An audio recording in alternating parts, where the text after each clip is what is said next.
Drop caps, making the first letter of a paragraph or a document much larger and stylistically different than the rest of the text, has been a stylistic element in typography for hundreds of years. In classic handwritten manuscripts, you'll often find drop caps turn into elaborate works of art that take up a significant area of the page and provide illustrations supporting the material of the text itself. We can add drop caps to any text element using the first letter pseudo element, often in combination with the first of type pseudo selector. In this example, I want to add a drop cap to the first paragraph in this document. So that would be this D up here. And I want the drop cap to appear inside the container so that there's a big D here, and then we read the rest of the text. And maybe I'll add some additional styling to make it look good.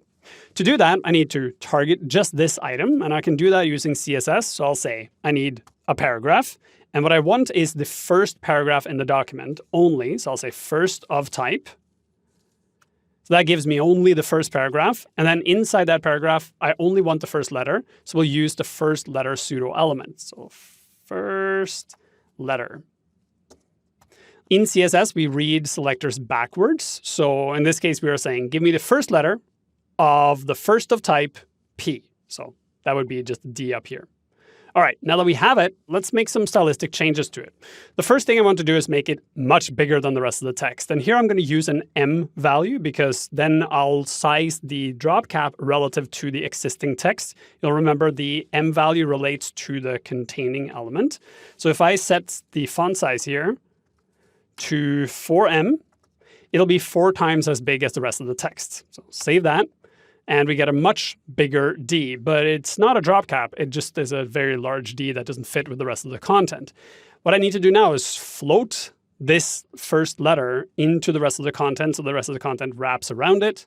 I can do that by setting float to left. Save that, and it flows to the left. Now, because there's a chance that this might be a right-to-left language, I'm actually also going to put in float and then set it to inline start. That way, for modern browsers, it'll use float inline start, and for older browsers, it'll use float left, and that way we'll get cross-browser support as much as possible. Next, I need to try to shift this around a bit, because it doesn't look exactly like what I want. So I'll say, maybe add some padding to it. So let's just try. So I'll say padding, maybe 2.2 rem at the top, or 0.2 M, because I'm using M sizes here, and 0.1 M. So that will give us some breathing space around this item.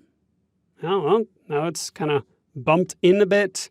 It looks better. Maybe we should also give it a background color. So I'll say background color and pick some HSL value here. So I'll say 0 for red, and then 59% saturation and 41% lightness.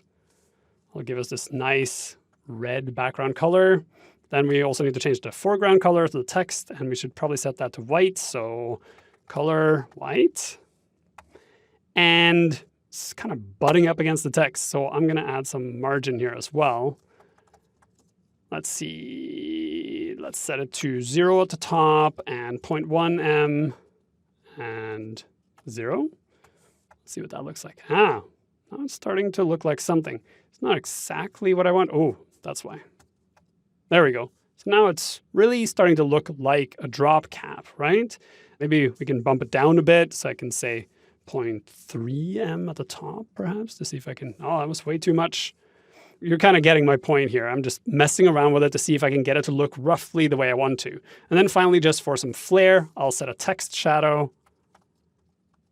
And I'll set it equal to 3 pixels and 0 offset, and then set an HSL value to the same as I had up here. So we already have 0.5941. That would be that red color, and here I want the color to be a lot darker, so I'll say 15 instead.